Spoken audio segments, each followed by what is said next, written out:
High, আমি রিম। তোমরা সবাই কেমন আছো? আশা করি ভীষণ ভালো আছো। তো যেদিনের ব্লগটায় শেয়ার করছি সেদিন হলো আমরা বাড়ি ফেরার দিন, মানে ঘুরতে গিয়েছিলাম যে সেখান থেকে বাড়ি ফেরার দিন। আমরা আজ অহলদারা হয়ে তারপর যাব। এখানে অহলদারাতে ওঠার আগে একটা টিকিট কাউন্টার রয়েছে, সেখান থেকে পার্কিংয়ের জন্য টিকিট কেটে নিতে হবে। আরেকটা টিকিট কাউন্টার আছে, সেটা হচ্ছে এই সিনচোনা ফরেস্টের এন্ট্রির জন্য একটা টিকিট কাউন্টার রয়েছে। তো দুটো জায়গা থেকেই টিকিট কেটে নিলাম, 20 টাকা করে মনে হয় নিয়েছিল। কালকে আমরা এটাতে এসে থাকতে পারতাম।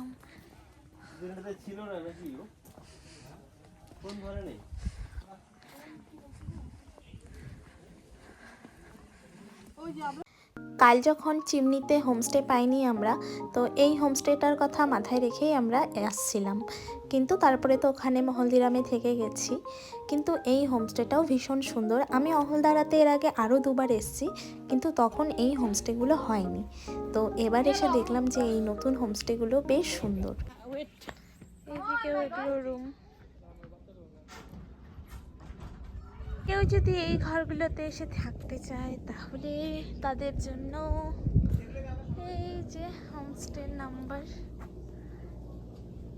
তোমরা কেউ আসবে কিনা জানি না, তবে আমি অবশ্যই এর পরে একবার এসে এই রুমগুলোতে থাকবো, কারণ আমার ভীষণ ভালো লাগছে। বিশেষ করে এই সামনে যে কাচের ঘরটা দেখালাম সে। তবে এই হোমস্টেতে থাকলে হয়তো একটা ডিসঅ্যাডভান্টেজ আছে, যে এই যে অহলদারের এই ভিউ পয়েন্টটা, একদম ভিউ পয়েন্টের পাশেই যেহেতু হোমস্টেটা, তো সারাদিন হয়তো প্রচুর লোকজন থাকবে। তবে রাতে অবশ্য নিরিবিলি পাওয়া যাবে আশা করা যায়। বিয়ে হয়েছে না, যেন বউয়ের ব্যাগ কাঁধে। আর এখানে আমি যতবার এসছি, এখানে সব সময়ই দেখি এরমই হাওয়া হতে থাকে, আর এই হাওয়াটাতে দাঁড়াতে কি যে ভালো লাগে। ক্যামেরাতে বোঝানো যাচ্ছে না, কিন্তু ওই যে উপরে একটা চিল উঠছে, ওই চিলটাকে দেখে মনে হচ্ছিল যে ওই চিলটা কি সুন্দর ভিউ হয়তো দেখতে পাচ্ছে, ড্রোন ভিউ পাচ্ছে।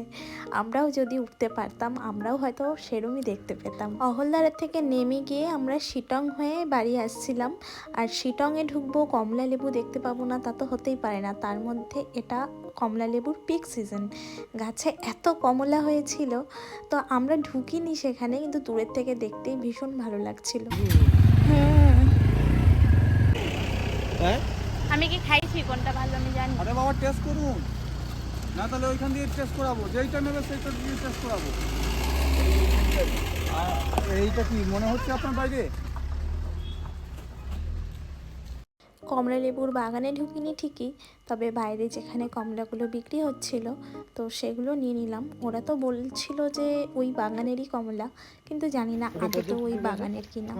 সব দর্জন হবে, এদিকে 15 পিস হবে, 50 টাকা 15 পিস। আর সব কমলা কিনে অনেকটা রাস্তা চলে এসেছি, আমরা নিচেই নেমে গেছি, রাস্তাটা দেখেই বোঝা যাচ্ছে।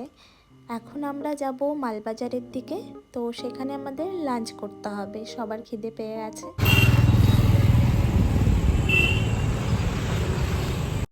এই বাপির হোটেলের মাটন নাকি ভীষণ ভালো, তো আমরা ওর জন্য এসে মাটন নিয়েছিলাম। একটাই নিয়েছিলাম, কারণ যদি খারাপ হয় তাহলে আবার ফেলানো যাবে। তো খেয়ে দেখলাম যে ভালোই ছিল মাটনটা। খাওয়া দাওয়া করে আবার বাড়ির উদ্দেশ্যে বেরিয়ে গেছি। এটা ডায়না নদীর সামনে। এখানে কি একটা হয়েছিল, তো হঠাৎ করে অনেক ভিড়ভাট্টা দেখতে পেলাম, তো আমরা দাঁড়াইনি, চলে এসেছি। হয়তো হাতি ফাতি বেরিয়েছিল, সবাই দেখার জন্য দাঁড়িয়েছে। দেখো পেছনে কত লোকজন দাঁড়িয়ে আছে। আর আস্তে আস্তে বাড়ি পৌঁছেই গেলাম। আর তখনই বললাম যেটা সংক্রান্তির দিন ছিল, তো বাড়িতে এসেই পিঠে খাওয়ার নেমন্তন্ন পেয়ে গেছি। পিঠে খেয়ে আবার আমরা একটু বীরপাড়াতে গিয়েছিলাম, একটু দরকার ছিল। তো চলো আজকের ব্লগটা এখানেই শেষ করছি, আসছি আবার পরের ব্লগে খুব তাড়াতাড়ি। আর যদি আমার ভিডিও ভালো লেগে থাকে তাহলে অবশ্যই চ্যানেলটা সাবস্ক্রাইব করে নিও, আর লাইক করতে ভুলো না। আজকের জন্যে বাই বাই।